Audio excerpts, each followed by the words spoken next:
Alors, dans cette histoire, on verra David qui pardonne. Alors d'abord, on va voir qui est le vrai ennemi, c'est quoi la vraie victoire, en deuxième. En troisième, comment réagir au mal. Et enfin, comment attendre le temps de Dieu.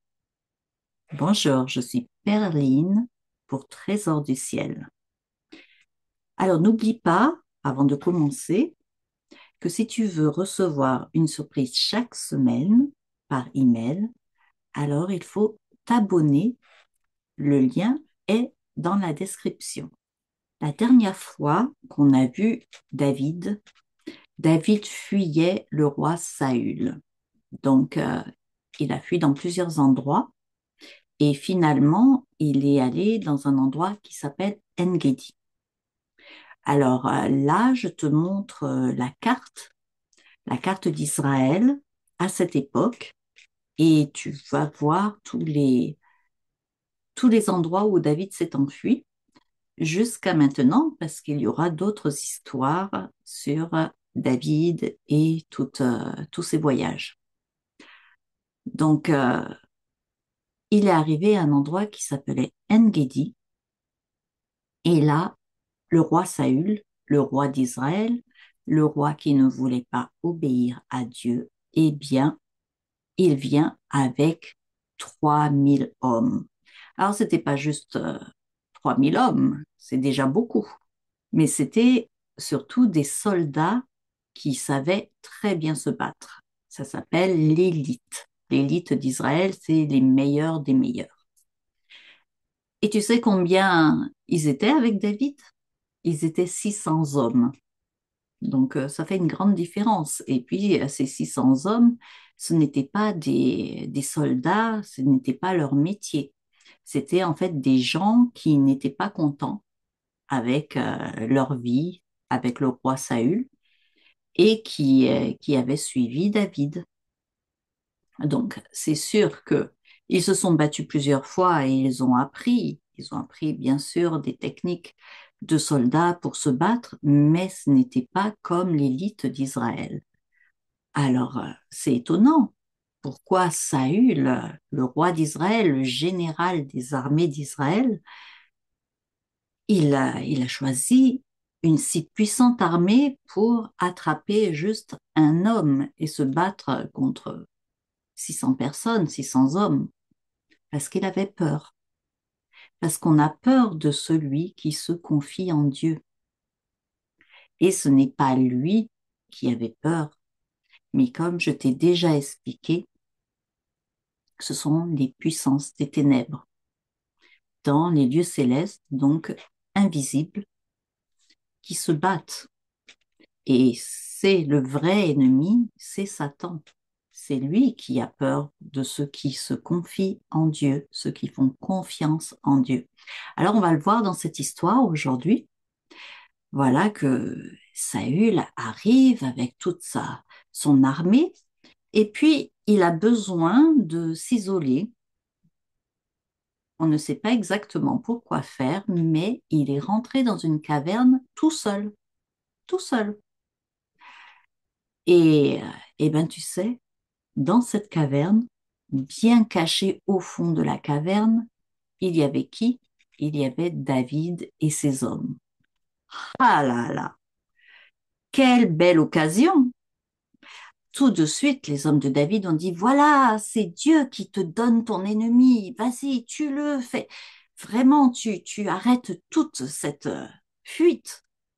En une seule fois, là, il est tout seul, profites-en. Mais David n'avait pas cette pensée. Il est allé tout doucement derrière Saül et il a coupé un bout de son manteau. Et puis il est reparti tout doucement aussi. Saül ne s'est rendu compte de rien, de rien. Et comment David a arrêté tous ces hommes, ces 600 hommes qui lui disaient, mais tu peux le tuer, c'est ton ennemi, tu vois, c'est Dieu qui te donne l'occasion. En fait, David a répondu à ces hommes, Dieu, c'est Dieu. C'est lui qui a choisi Saül. Un jour, Dieu a choisi un roi pour Israël, le premier roi d'Israël, et c'était Saül. Et c'était quelqu'un de bien. Au début, c'était quelqu'un de bien. Il obéissait à l'Éternel, il lui faisait confiance. C'était même un homme très humble.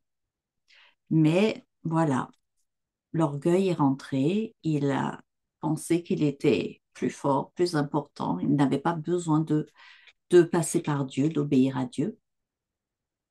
Et Dieu a choisi David pour le remplacer. Mais ce n'était pas encore le temps de David. Alors David savait très bien que c'était Dieu qui avait choisi Saül un jour. Et donc il ne voulait pas lui faire du mal. Parce que pour lui, Dieu l'avait mis comme roi et c'était à Dieu de l'enlever du royaume, de l'enlever du règne pour placer David.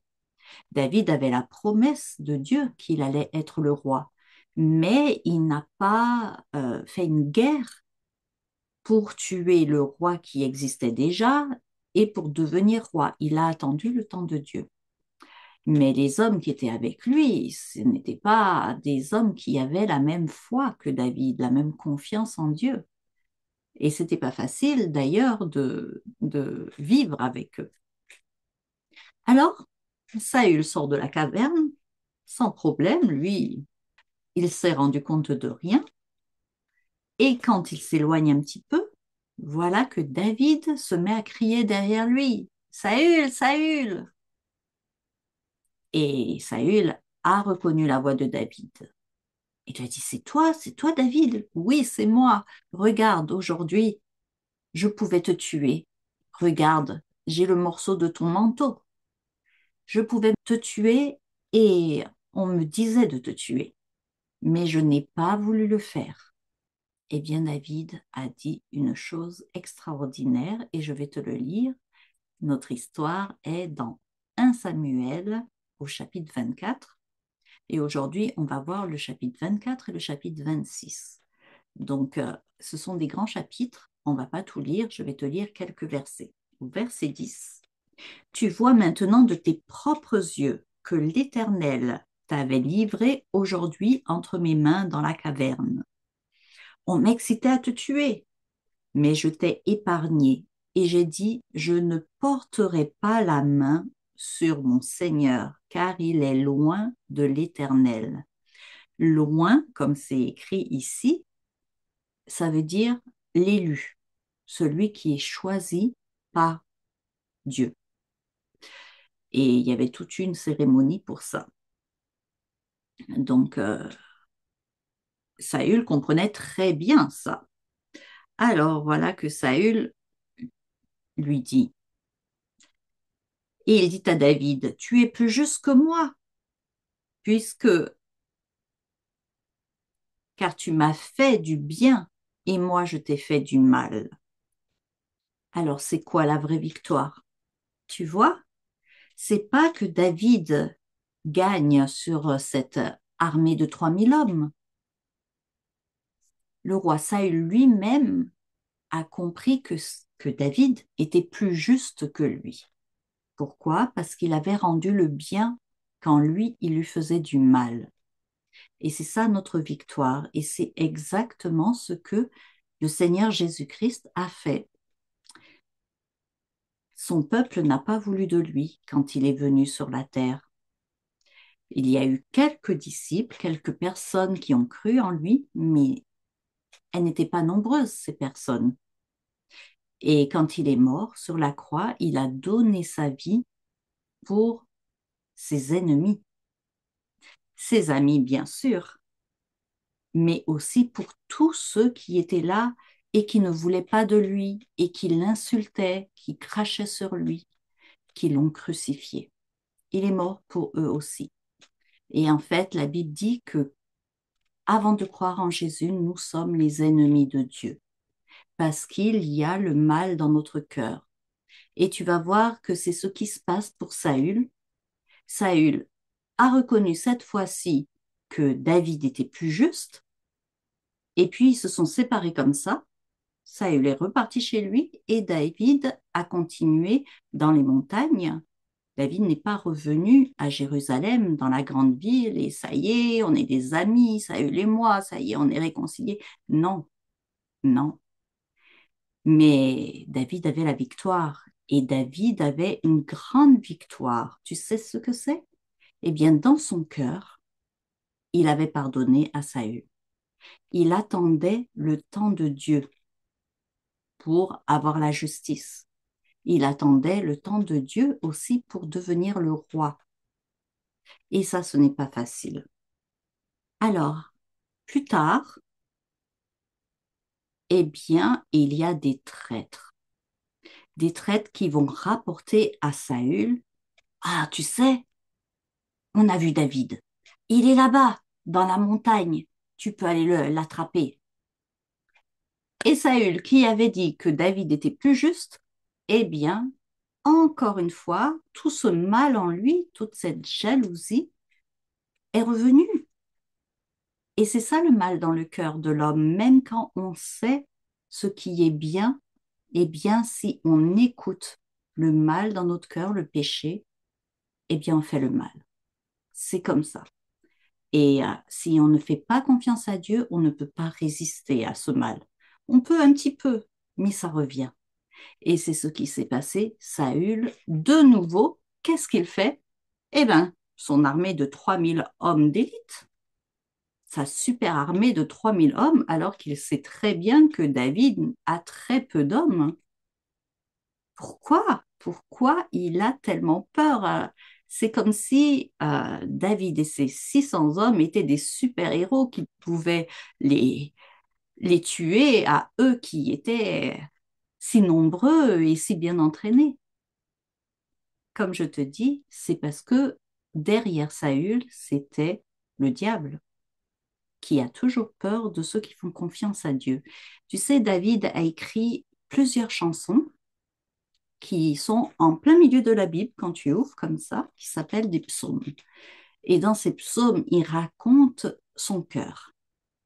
Pendant tout ce temps où il a dû fuir Saül et puis pendant toute sa vie, il raconte dans des chansons, il aimait chanter, il raconte son histoire et son cœur avec Dieu, qu'il avait peur, que c'était difficile, pourquoi il y avait tant d'ennemis, pourquoi même ses amis devenaient des ennemis, mais il disait toujours, je fais confiance à Dieu, c'est toi mon sauveur, c'est toi qui t'occupes de moi et c'est toi qui me feras justice. Et c'est ça la foi. La foi, ça ne veut pas dire que tu n'as jamais peur. La foi, ça ne veut pas dire que la vie, elle est facile et qu'il n'y a pas de problème, qu'il n'y a pas d'ennemis, que tout le monde va t'aimer, tout le monde va être gentil avec toi parce que toi, tu es gentil. Non, non, non. Ça ne se passe pas comme ça. Ça ne s'est pas passé comme ça pour David et ça ne s'est pas passé comme ça pour Jésus. Et pourtant, Jésus est parfait.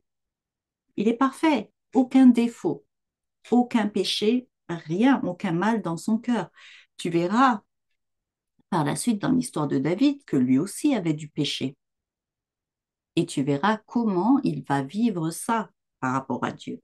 Mais Jésus n'avait rien, aucun péché. Et pourtant, on ne l'aimait pas. Il a eu beaucoup d'ennemis. Et finalement, ce sont ces ennemis qui lui ont donné la pire punition qui existait, de mourir sur une croix. Mais tu connais l'histoire.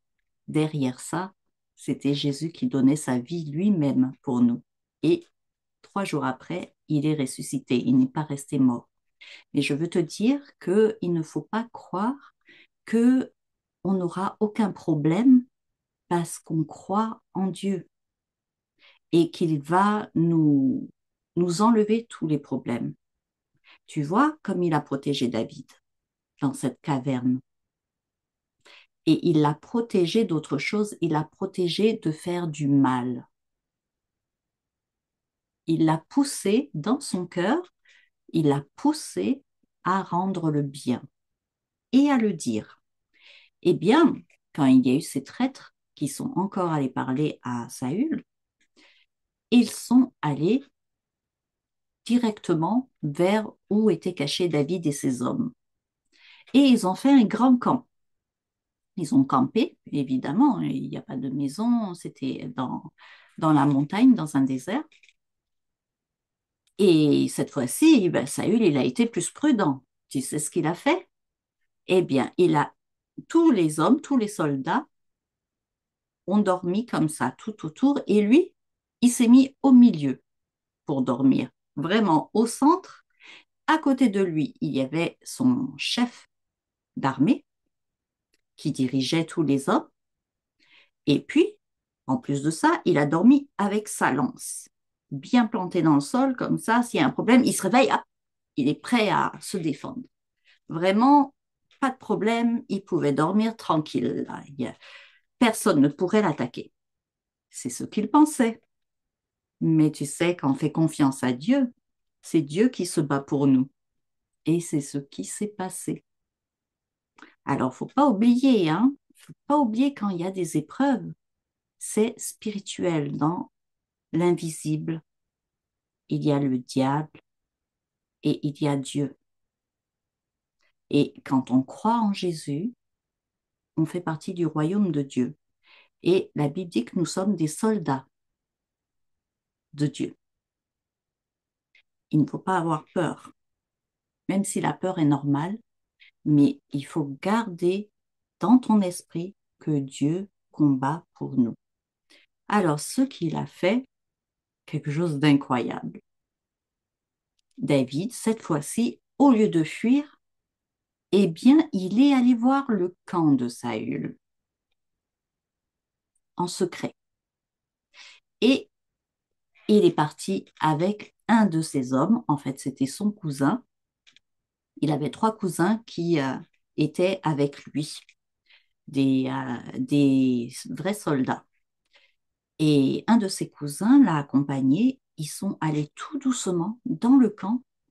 Tout le monde dormait. Tout le monde dormait. C'était incroyable. Ils sont arrivés à côté de Saül et même son garde du corps, le chef de l'armée, dormait. Peut-être qu'il ronflait, mais il dormait profondément. Alors là, tout de suite, le cousin a dit, mais écoute, David, tu vois bien, c'est Dieu qui te donne ton ennemi, là. Et profite-en, là, tu vois bien, tu as la victoire, tue-le. Laisse-moi, je vais le tuer moi-même. Comme ça, un seul coup, c'est fini. Waouh! Mais oui, des fois, vraiment, quand tout est si facile, on pense que c'est ce que Dieu veut. Ben, David, il savait bien que non. Pour la même raison que la première fois dans la caverne, il a dit non, non, on ne va pas toucher à celui que Dieu a choisi, même s'il est mauvais. S'il doit lui arriver quelque chose, c'est Dieu qui le frappera, mais pas moi. Et alors, qu'est-ce qu'ils ont fait? Ils ont pris la lance qui était bien plantée pour défendre Saül. Ils ont pris la lance et ils ont pris sa cruche d'eau. Si tu veux, aujourd'hui, ce serait une bouteille d'eau pour boire. N'oublie pas que c'était un désert. Et puis, ils sont partis tout doucement et tout le monde dormait. Personne s'est rendu compte. Alors là, David, il est monté un peu plus haut et il a commencé à appeler. Pas Saül cette fois-ci. Il a appelé son garde du corps. Hé, Abner, alors, t'es pas un bon garde du corps, toi. Tu mérites la mort. Quelqu'un est venu pour tuer ton maître et tu étais là, tu dormais. Mais c'est pas possible. T'es pas un bon garde du corps, là. Tu mérites la pire punition. Ah, Abner qui regarde partout, tout le monde se réveille. Qu'est-ce qui se passe? Et Saül a reconnu la voix de David. Il dit, c'est toi, David, c'est toi, David. Il dit, oui, c'est moi. Aujourd'hui, je pouvais te tuer. Et encore, on me disait, tue-le, tue-le. Mais je ne t'ai pas tué parce que tu es loin de l'Éternel, donc l'élu de Dieu. Mais regarde, où est ta lance? Où elle est ta cruche d'eau? C'est moi qui les ai. Ah, alors là, Dieu parlait directement au cœur de Saül. Et là, vraiment, il a regretté. Écoute ce qu'il dit.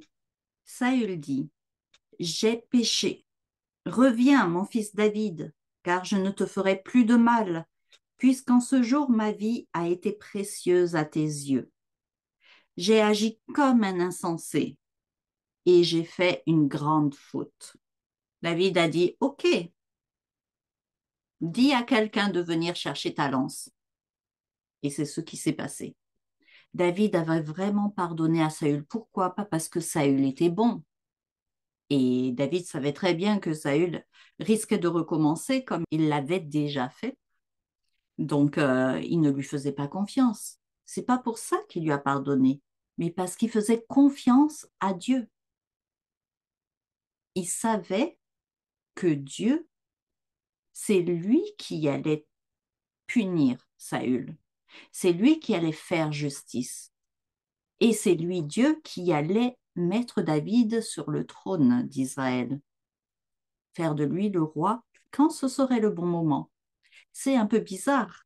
Dieu choisit un homme pour être roi et puis, en fait, au lieu que ça soit la richesse, la fête, non, c'était beaucoup de problèmes, beaucoup de souffrances, même pas une maison. Il se cachait dans des déserts, dans les montagnes, dans les cavernes. Mais Dieu apprenait à David beaucoup de choses. À travers toutes ces épreuves, c'était comme une école pour être un bon roi et faire confiance à Dieu. Parce que c'était ça le plus important. C'était pas d'être roi ou d'être un serviteur.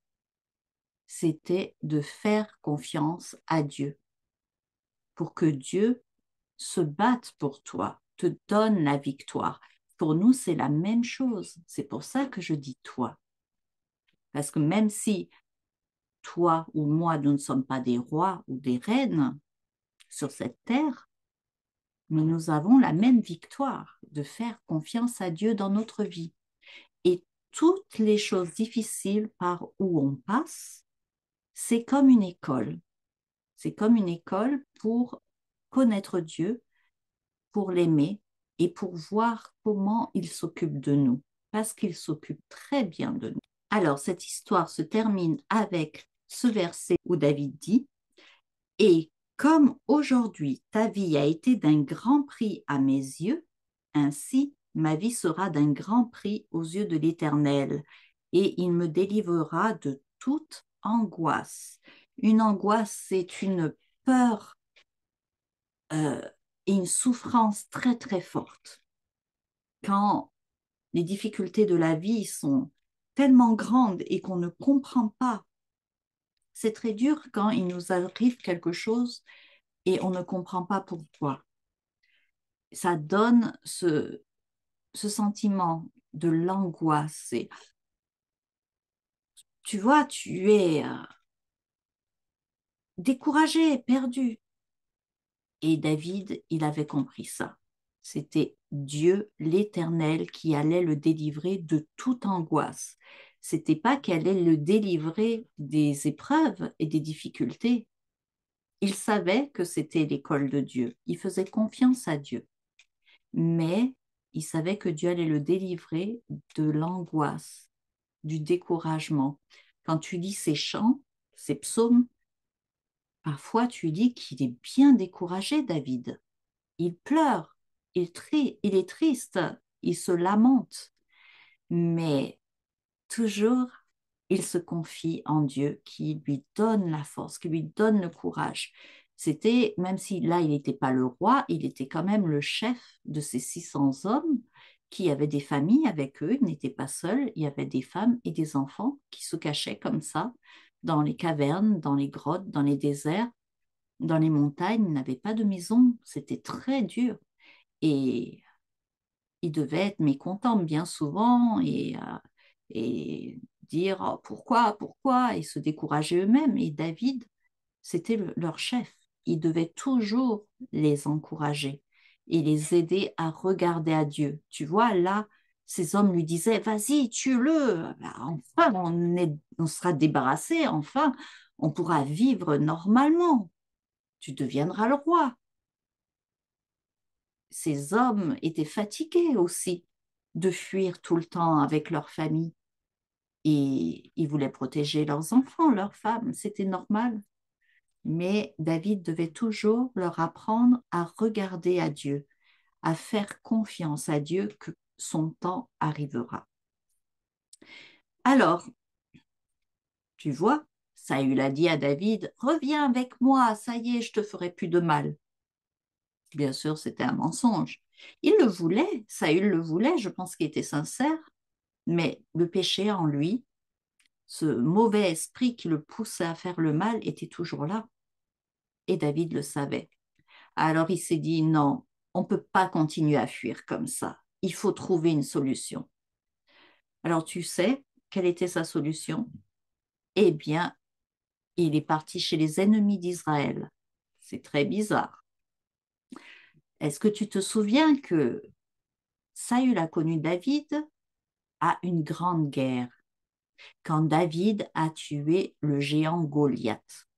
Alors, si tu ne connais pas l'histoire, elle est sur Trésor du ciel. Tu peux aller la voir. Et ce géant Goliath faisait partie d'un peuple ennemi, un grand ennemi d'Israël, un peuple très fort qui s'appelait les Philistins.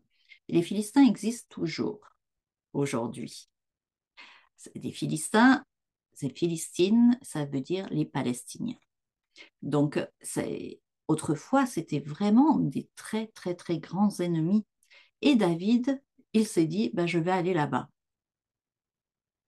Eh bien, figure-toi que ça, c'est aussi un miracle de Dieu. Le roi des Philistins a accepté David. Le roi des Philistins, Akish, s'est dit, bah, maintenant, tout le monde sait que David est devenu l'ennemi d'Israël. Le roi veut le tuer par tous les moyens, donc c'est bien, c'est un bon guerrier, c'est bien qu'il soit avec nous. Parce que si c'est l'ennemi d'Israël, eh ben, c'est mon ami. Mais la Bible n'explique pas pourquoi Akish aimait tellement David. Il l'a accepté dans son pays. Et Saül, quand il l'a su, parce qu'il avait des espions partout, eh bien, il a arrêté de poursuivre David. Mais David avait une idée en tête en allant chez l'ennemi. Il savait qu'il allait être roi. Et David aimait Israël. Tu vois, c'était pas le roi, oh, je veux ma place et je serai un grand roi, je ferai tout ce que je voudrais et puis j'aurai tous les trésors et voilà, un grand palais. Non, David, il aimait Israël. Il voulait protéger Israël, il voulait le défendre. Alors, notre dernière question, comment attendre le temps de Dieu? David ne savait pas quand est-ce qu'il allait devenir roi. Mais en attendant, eh bien, il allait protéger Israël. Mais je ne t'en dis pas plus parce que ce sera dans la prochaine histoire. Allez, c'est fini pour aujourd'hui. Au revoir.